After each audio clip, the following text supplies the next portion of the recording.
Can I ask you something? Yes, sir. Since the war in Israel began, and since the war in Ukraine began, you've had quite a lot of people who are very against both in different ways. Yes. Do you think you've had enough people on who are supportive of either war? I don't know that word enough, if that's a good word. Let's say enough people who are on the side of Israel instead of wild critics. Well, I've had a few. I mean, I believe Cashapp is on the side of Israel. For sure. Jordan is on the side of Israel. You had Mike Baker, Coleman Hughes. Yeah. Coleman did it for like 20 minutes, so it wasn't why he was here. No. So can we stop it there? Yeah. What's up? So just right out of the gate, so Douglas Murray comes in with this like pre-prepared question. I think it's a totally fair question. He has a good point, and he proceeds to make a good point. But it kind of hijacks the first like 30 minutes of this debate. Yeah. And they just keep talking in circles, and Douglas Murray kind of like, he passively is suggesting that Joe Rogan is not being fair to both sides, when in fact, like, Joe Rogan's having him on right now to like make his case. When, I mean, you'll see as we go through this, like, he uses so much of his time debating on whether or not Joe Rogan was being fair and having enough like pro-Israel people on, when he could have just been using all that time to have the biggest platform in the world to make his case. Anyway, you can keep going. I totally agree with you. I even think Douglas Murray's probably right about this, for the record. I think that Douglas Murray, unfortunately, and maybe it was because he kind of had Joe and Dave jumping on him at the same time, did not convey his arguments well. So there's a lot of like, it ends up sounding what Douglas is saying is like, you can't have people talk about this issue unless they're an expert. But in reality, right, what he's and saying, we'll get to that. Yeah. In reality, what he's saying is like, when you're having people on to talk about a specific issue, you should have people on who know what the hell they're talking about and are willing to debate, defend those things in the public square. But yeah. Right. Okay. Yeah, you can proceed. Why they're here. You know, it's a good question. Do you think you've tilted one way? Me personally? No, just with the guests you've had. The guests, yeah, probably more tilted towards the idea that perhaps the way they've done it is barbaric. Mm-hmm. But why do you think that is? Just out of interest. I'm just interested in your selection of guests because you're like the world's number one podcast. So yeah, it's not. I don't think about it that way. I just think I'd like to talk to this person. But can I just... it's your show, but Sure. If you're going to interview historians of the conflict, or historians in general, why would you get somebody like Ian Carroll or...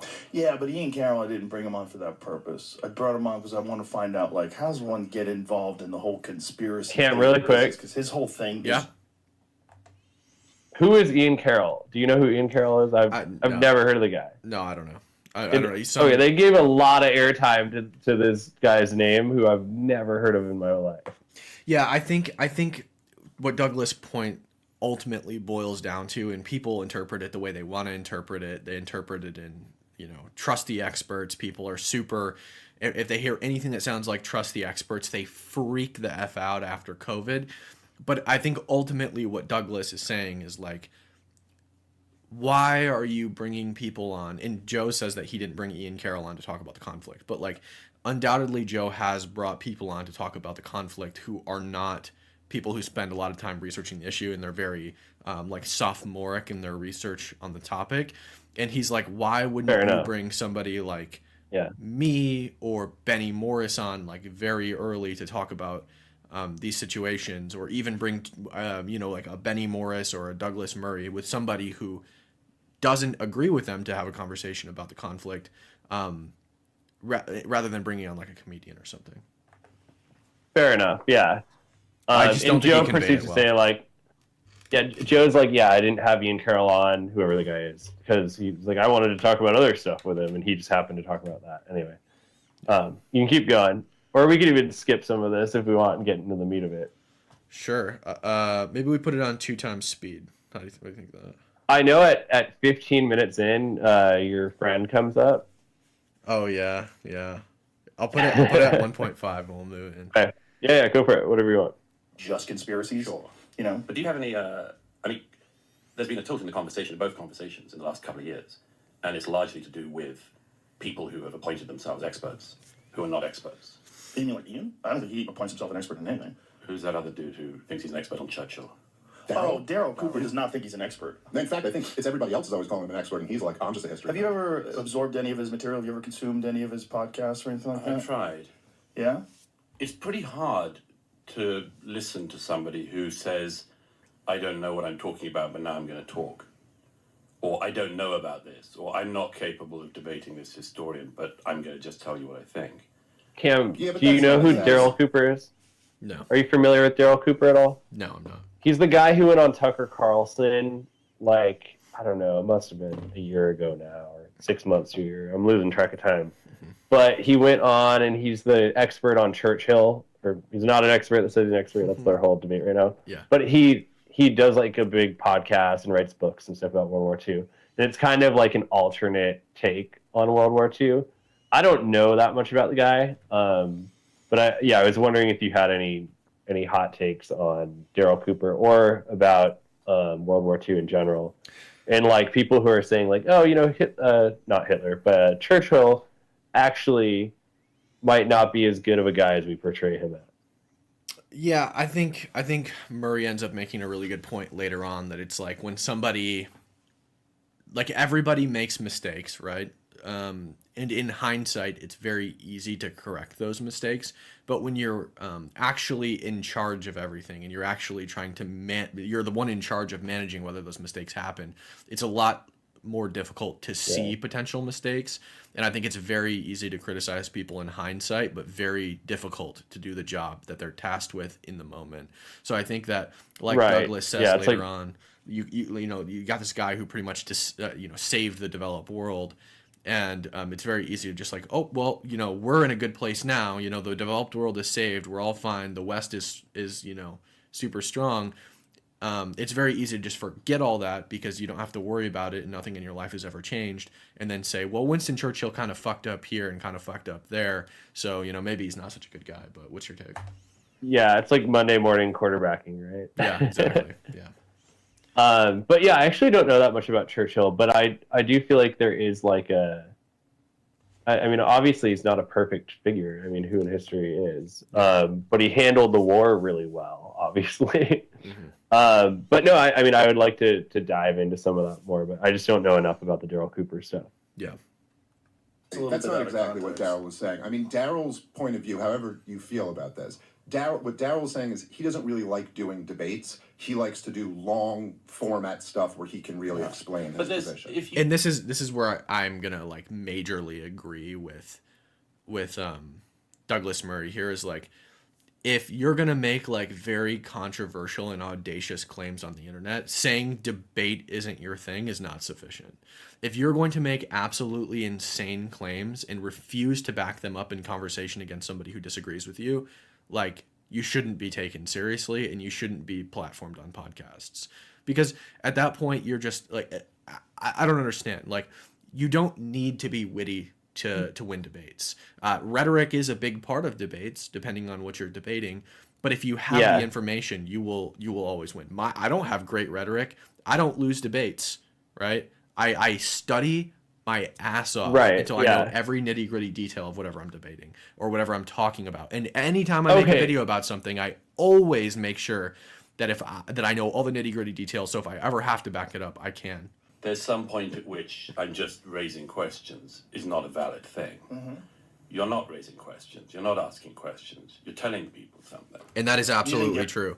This is like circumstantial evidence where you are asking questions or posing a piece of evidence that is not complete to imply an answer that isn't there, right? So like if I say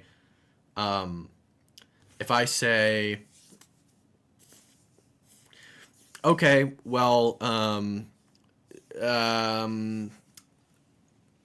person B was stabbed with a pair of scissors. Hey, Christian, I see a pair of scissors behind you. That doesn't mean that Christian stabbed somebody with a pair of scissors. That just means he owns a pair of scissors, just like I do, right? I have a pair of scissors right here. Maybe I did it. We don't know. Like that doesn't prove that Christian did it. Circumstantial evidence. Daryl's doing that? I think there's a whole bunch of guys doing that. I I think- think Dave is doing that, very obviously. Dave's a comedian, but he's now mainly talking about Israel. No, I don't know if I'm mainly no. talking about Israel. That's but all I see you have on the internet opinions. doing. Yeah, but that's you Well, that just. might be what you've seen, It's but just I don't you think that's. consuming- But clips. that is also your shtick now, isn't it? Well, what do you mean by that's my shtick? Well, you're not a geopolitics guy in general, are you? You're asking. I'm saying you've decided, being a comedian, you've decided now up to with me? become somebody who talks about Israel Is and this not, conflict. I think you're incorrect. I don't think it's a decision. I just think you have skip long-form ahead a little bit. conversations, multiple of. And who would agree with that. So why would you throw out the idea that in the 1930s Hitler was not being anti-Semitic in public? That was what he was doing in public. He announces to the German parliament what he wants to do. So when you're throwing out claims like he was keeping it down in the 1930s, first of all, what are you doing? And secondly, why? Okay. I mean, I think that it's kind of hard because I don't even know exactly what Daryl's point on that was. And so I'm not really in a position to argue what he was saying there. I don't think you're giving him the most charitable interpretation. I don't need to give him the most charitable interpretation to be able to see Okay, I what think you're he's strong doing. manning him, I should say. Look, anyone can look up what he said on this show and others, what these two guys in particular have said on repeated podcasts with both of you. It's an attempt to downplay Hitler and always to do down Churchill. I don't think he In downplayed su- Hitler. You're saying whatever I've way downplayed they can. Hitler? No, I said in conversations with you and others, this is the shtick of these guys. They've decided it's edgy and funny, and I think this is very, very interesting and also very dangerous because we live in an era now that the right has got some mojo back in America. We saw years of crazy left overreach where they tried to make us all say the craziest things. And completely predictably, there are now figures on the right playing with really dark and ugly stuff on their side. I agree and with they that. are mainstreaming I don't this, think and I Daryl's think it's doing that. partly being mainstreamed by the two people I just described. And both of you have kept speaking to these people, and you don't get on. Cam, I have a the question for you on historians this. who Yeah. So, I get the vibe from Douglas Murray, but not just Douglas Murray, from a lot of people that they don't want to platform people that they disagree with, or like even if they're crazy or this or that. Like, I mean, for instance, like when Kanye West was platformed, when he was going through all of his crazy shit, it just like showed how stupid and crazy Kanye was. Like, I really do think more speech is always better. And I don't know about you, but I don't get good vibes out of not platforming people based on, oh, they're too fringe, they're too crazy. And like at the end of the day, like I don't know enough about this, but there might be a case to be made that World War II could have been avoided. Like if they had actually done some things along the way. And if you want to criticize Churchill along the way, I don't like know the full case on this, but like, is that even that is a discussion you could have, right? I mean, I fully support platforming fringe people that have false and bad ideas, but I don't think that they should be platformed in a hospitable way, if you know what I'm saying. So I think that those people who have bad and wrong ideas, and again, like a lot of people are just going to say, oh, well, that's just authority. Like you're just saying, trust the experts, right?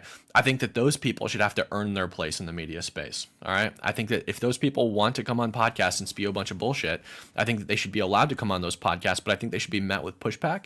And I think they should be ready to test and prove their ideas. Because if you don't test and prove your ideas and they're really fringe and bad ideas, like now we're just going to let unfettered access to pretty much anything and anybody to spew whatever garbage they have. And then all of MSNBC is going to be out of a job. That's true. Yeah, it's just like I'm happy to platform whatever terrible person is willing to have a conversation with me, but it's not going to be a hospitable situation for those people. So like, I mean, you guys watch my channel. You guys know that I debate like incredibly anti-Semitic people all the time. You know that I'm platforming a USS Liberty survivor who blanketly lies about his experience on the USS Liberty to demonize the state of Israel. And I understand his hatred for the state of Israel because Israel did indisputably kill over 30 of his shipmates, but at the same time, he's still lying, right? So I'm willing to platform that, but it's going to be met with a lot of scrutiny.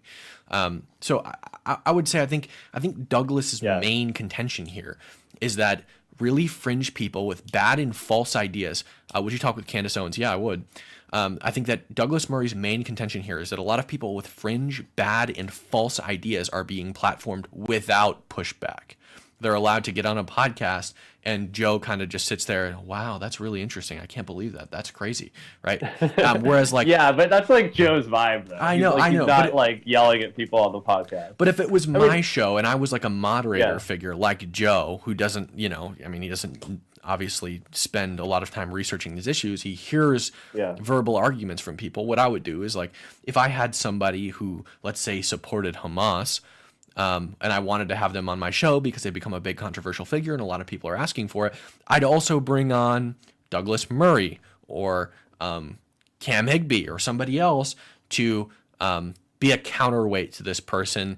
And hey, maybe their ideas will prevail. Maybe they will, right? Yeah, but give them the pushback.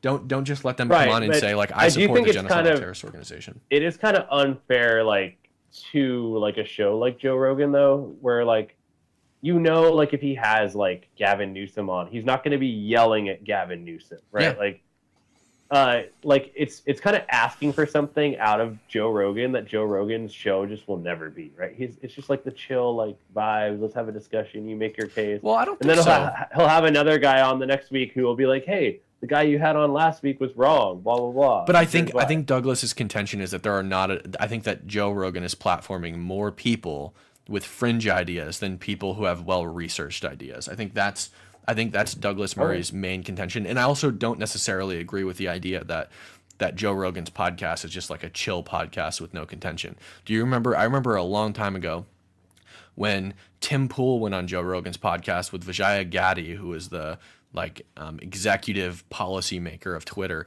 and he ripped her apart. It was like wait, did Tim or Joe? Tim did.